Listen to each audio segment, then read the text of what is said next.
China's little-known maritime militia does the dirty work that China's Navy won't, and how Chinese men are taking women from Burma.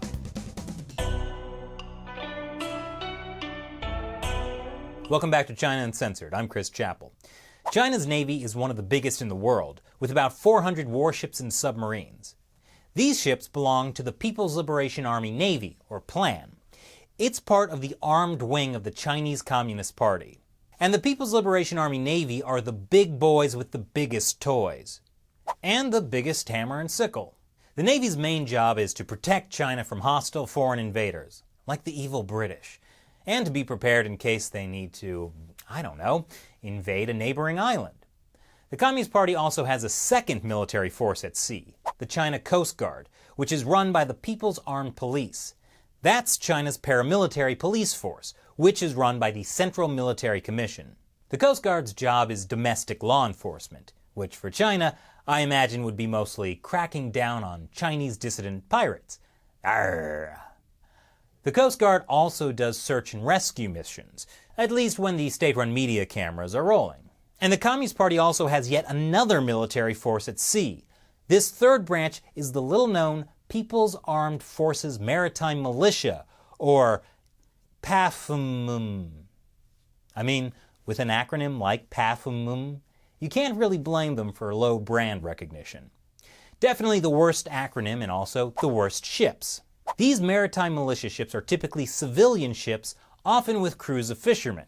But like the rest of China's militia, these ships answer to the People's Armed Forces chain of command, which is separate from the People's Liberation Army. But when activated for missions, they operate like a naval unit, sometimes even taking instructions directly from the People's Liberation Army Navy. So, they're essentially civilian ships that do normal civilian stuff most of the time. But they can be activated like sleeper agents by the Chinese military. China's maritime militia has been dubbed the Little Blue Men. The guy who came up with the term Little Blue Men is Andrew Erickson, a professor at the U.S. Naval War College and author of China's Maritime Gray Zone Operations. Little Blue Men is a reference to Russia's Little Green Men. Those are out-of-uniform Russian soldiers used in Crimea and the Ukraine to do all kinds of dirty work without being officially tied to the Russian military. In his book, China's Maritime Gray Zone Operations, Erickson describes how the Communist Party uses the maritime militia to harass other countries' navies and wage what in Chinese is known as a war without gun smoke. That means pushing the limits of confrontation but stopping just short of outright combat in order to win without fighting. Sometimes these maritime militia ships themselves are used like weapons to bump and ram other ships. Okay, technically that smoke is not gun smoke, but someone's definitely trying to start a fight. They use a whole range of non-lethal tactics, including powerful water cannons that can damage sensitive equipment on foreign ships. Why? To drive other navies out and solidify China's unresolved claims to territory in the Yellow Sea, East China Sea, and South China Sea. Sometimes they band together and barge into contested territorial waters. In fact, the Philippines recently lodged diplomatic complaints over Chinese maritime militia ships that surrounded parts of the Spratly Islands administered by the Philippines. Hundreds of the militia ships have been blocking Filipino boats from being able to fish in the area. Other times, the maritime militia ships swarm around U.S. ships on freedom of navigation missions. All the while, the Chinese Navy watches from afar, ready to jump in and escalate to full-blown conflict if the American response to the maritime militia is too forceful.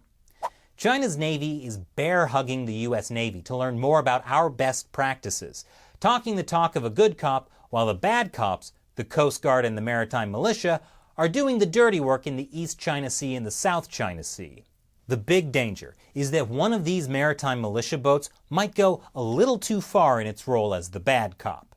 Back in March 2009, 5 Chinese maritime militia vessels surrounded the USNS Impeccable, an unarmed American ship doing an underwater survey in disputed waters off the coast of China's Hainan province.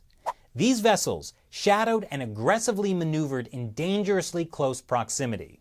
And then, when the Impeccable tried to leave, 2 of the Chinese ships stopped directly ahead of USNS Impeccable, forcing Impeccable to conduct an emergency all-stop in order to avoid collision. Fortunately, there was no collision, and after some angry diplomatic statements from both sides, the incident was swept under the rug.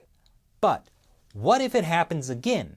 Maybe during an American freedom of navigation operation near one of China's newly militarized artificial islands. And what if this time there is a collision?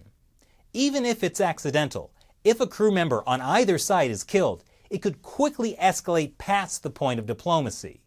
And then the People's Liberation Army Navy gets called in, and it won't be a war without gunsmoke any longer. So what can the U.S. do? One option is to completely stop all freedom of navigation operations, but that's not going to happen. Because the moment the U.S. stops, the Chinese regime's territorial claims will go from this to this. Ryan Martinson, a researcher at the U.S. Naval War College, says there's another option. He says the U.S. should develop a range of non-lethal tactics that it can use to achieve local effects without resorting to use of force. That includes continuing the freedom of navigation operations that challenge the Communist Party's territorial claims. And furthermore, he says if the United States wants to be effectual, it must do more to expose China's gray zone activities. Yes, they need to be exposed. And I don't mean the kind of exposure like that time in 2009 when the Chinese crew members disrobed to their underwear and continued closing in on the USNS Impeccable. I don't understand what that was supposed to accomplish. By exposing, I think Martinson meant there needs to be more media coverage of these incidents. And that's why you can help by telling your family and friends about how the Chinese Communist Party has been quietly using civilian ships as a way to stir up trouble for foreign vessels. And coming up after the break, China has a shortage of women, and so they're taking women from Burma, sometimes without their permission.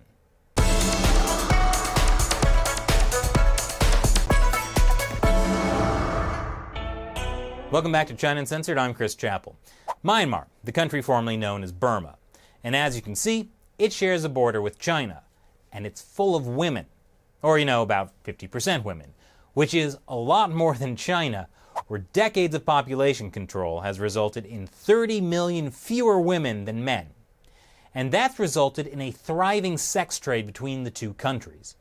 China and the United States have used Myanmar/Burma as a battleground of influence. But with mounting human rights problems and accusations of ethnic cleansing of the Rohingya people, the West is retreating, and China is taking advantage. At the 2019 Oslo Freedom Forum, Shelley Zhang had the chance to sit down with Esther Toussaint. She's a Pulitzer Prize-winning Burmese journalist, and she shares with us what China's influence is doing in her country. Thanks for joining us today, Esther. Thanks for having me. So, how would you describe the relationship between Burma and China? Well, so Burma had been under the military dictatorship for about half a century, and during that period, Burma did not have any friend. It was completely isolated from the rest of the world, especially the Western country. So the only demographically or geographically, China was one of the main neighboring country that support Burma. So they had a very long, close relationship in between the two countries. And China was a long time investors also in the country when the rest of the world wouldn't even enter Burma. So they do have this love and hate relationship, because sometimes there are political conflicts with China, but then sometimes Burma only has China as the only country that they can rely on. So there is this, I would say it's a very close relationship that has been a long-standing with China. But there is some tension there, is what you're saying. Yeah, so sometimes, when China, there were times that Burma felt like China was bullying them because they had no other country to rely on. So then there's some tension coming up, and then it will ease again when China had a better investment plans inside Burma. So it's just this kind of on and off love and hate relationship. So one of the things that might be a little bit of a source of tension is human trafficking in Burma, right? The one-child policy in China has left a lot of extra men who can't get wives, and that's led to some trafficking, sex trafficking of women from Southeast Asia. Is this something that's affecting Burmese women too? Absolutely. There are just over the years, there are hundreds of thousands of women who have been trafficked from inside Burma and then sold as brides in China.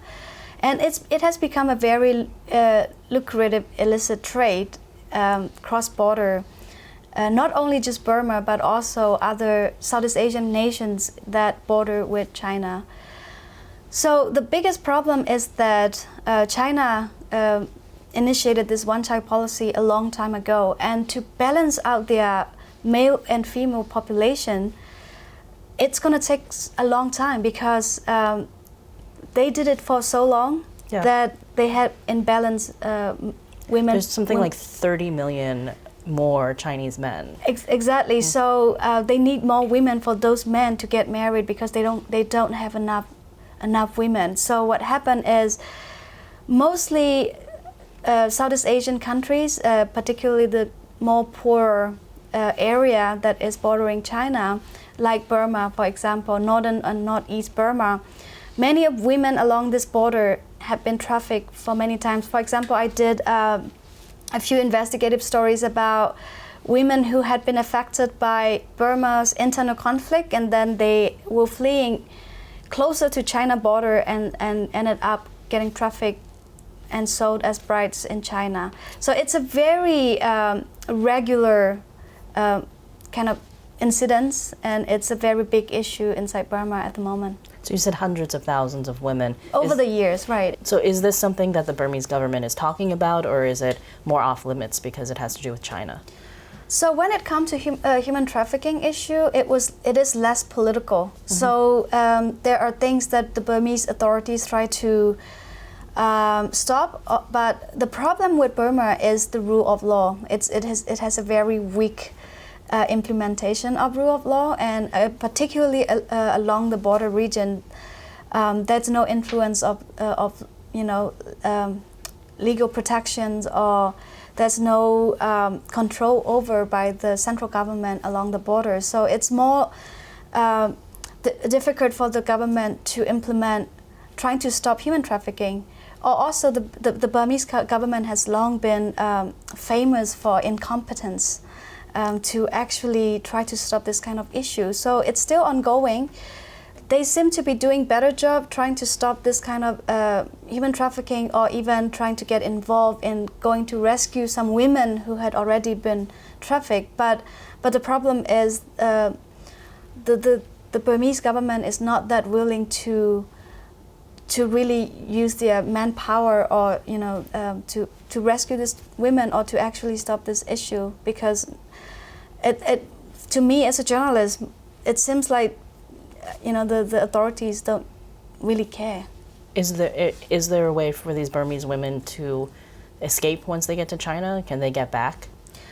So we have many women organizations inside and also along the border of China, and these women organizations are amazing. They're doing a great job. They actually rescued these women. They actually send out people who can rescue these women in the middle of nowhere inside China.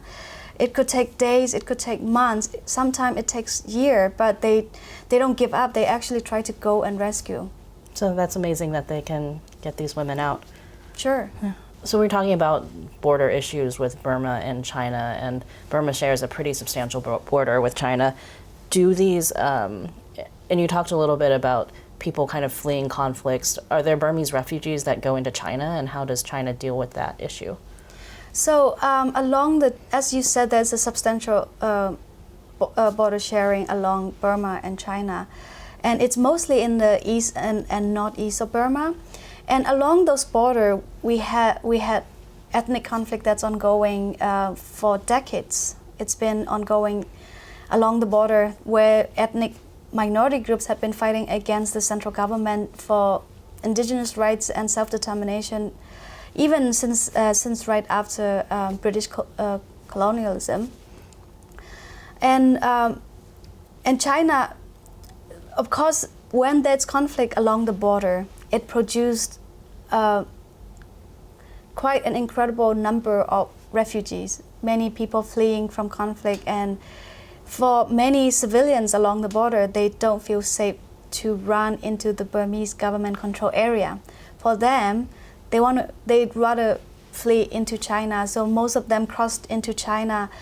But as far as I have seen, the Chinese government had not done a more sympathetic job. Most of them are chased away by the Chinese soldiers back to Burma, where there are airstrike bombing, or there are still active conflict ongoing. So they don't seem to have really sympathetic. So they don't really action. treat them as refugees, basically. No. Because according to the UN Charter, they should be accepting refugees. Right. So mostly, most of the displaced people or people running as refugees are sent back to Burma.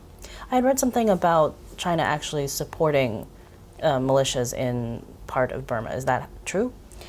Yeah, China has a very big influence, not only just one ethnic group, but quite a lot of different ethnic groups, mostly along their border. So yeah, definitely they have a big influence, and they have support for some of those ethnic armed groups.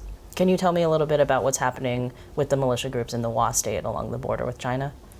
So the Wa state, it was a kind of a self-administrative zone by constitution in Burma. So it is part of Burma, it's eastern part of Burma that borders China. And because they have this really long, good relationship with China, later on they get the biggest support from China compared to many other ethnic groups in Burma. And later on, this administrative region have become like part of China. When you go to this area, you see that you will feel like you're in China, because the currency isn't Chinese currency. How people are speaking mostly Chinese, and most people don't speak Burmese. So they have this kind of very identical Chinese influence, as well as the enormous support that they have from China. This area also had a huge number of Chinese investments on the extractive industries, drug trade route, because this region also is quite close to other Southeast Asian nations, so it's kind of in a border with other countries as well. So it's the perfect location for illicit drug trade and other sorts of investment. So are the Chinese authorities basically supporting this area because of the investments and things like that? Not just because of the investment, but also the Chinese government want a location where they can actually be inside Burma, but not as, the central Chinese government, but as a state where they can completely control, and they can have their own armed forces, they can have their own strength that they can show against the Burmese authorities as well. So it's a very strange way to describe this area, because it is Burma, but it looks like China. So is this not a conflict with the Burmese government if China is essentially supporting this self-administrated but kind of separatist state that then they're able to have a lot of influence over? Definitely. So in the very beginning of this armed group, they were attacked quite a lot by the Central Burmese Army.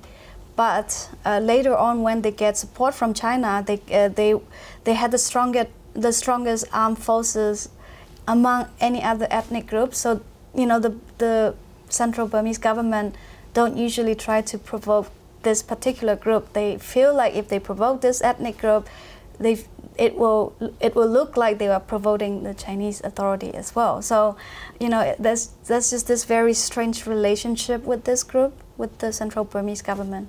That's really interesting because, with China, like a lot of what they talk about is not interfering in other countries' internal affairs because they don't want other countries to interfere in their affairs. But then it seems like that is pretty like a pretty big interference in Burma's affairs to kind of be supporting this other group. Well, so that's China always make this kind of rules, or whatever they talk in the international level. They say things only if they have interest. They wouldn't interfere Burma's. They would tell the international organizations that, oh, we don't interfere what's going on in Burma, but when the conflict that's ongoing in Burma is supported by China, and it's there are just atrocities ongoing inside Burma, and of course these issues are most talked in the international level, and they would say, oh, it's nothing, we don't really interfere Burma. But on the other hand, they are supporting in many different ways to make sure that there's conflict. So it's this China would come up with things based on their interests. So speaking of China's interest in Burma, China has this One Belt, One Road plan where they're investing in a lot of countries, and I know with Burma they have the China-Myanmar Economic Corridor, which is part of the Belt and Road. What are they investing in Burma? So most of the extractive industry like jade or amber or gold, they're mostly influenced by the Chinese businesses. Mm-hmm. And then now they're trying to push for one of the biggest hydropower dam in northern Burma, and which this is the most controversial project inside Burma, and it really affects the internal politics of Burma, because majority people don't want this project, but then the previous government accepted, or they signed an agreement to implement this project, but now it's in limbo. But anyway, that's another project, and there's the deep water seaport as well as gas pipeline. So they actually cross this gas pipeline all the way from western part of Burma into Yunnan province in China. That is pretty far. That is pretty far, and they have already built this pipeline. So it's extracting the gas from western Burma and taking it to Yunnan. Exactly. I want to ask about the hydropower dam. What is so controversial about it?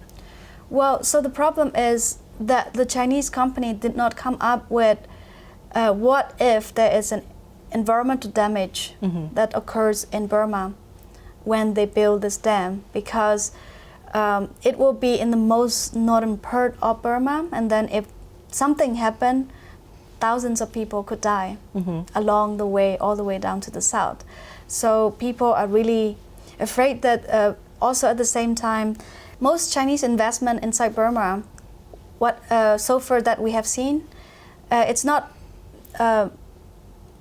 sustainable, and people are afraid of that. And also they don't usually care about environmental damage. They extract whatever they want and then leave just the way it is. So that's what we have seen along the way, throughout their investments. So people are afraid of their irresponsible investments and environmental damage. So it's very controversial inside Burma. And this project even could decide who wins the election. Really?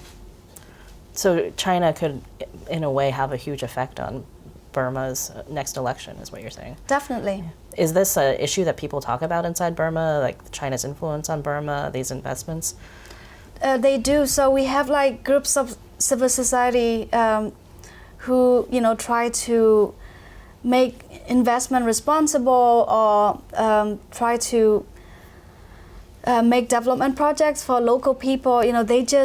They just want the government to make sure that the Chinese investments are responsible, and also that benefits local people as well. But mostly it doesn't. So people are really angry about most Chinese investments. So how does the Burmese government react to these civil groups saying, like, we need to make sure these investments are sustainable? Well, the problem is they don't care.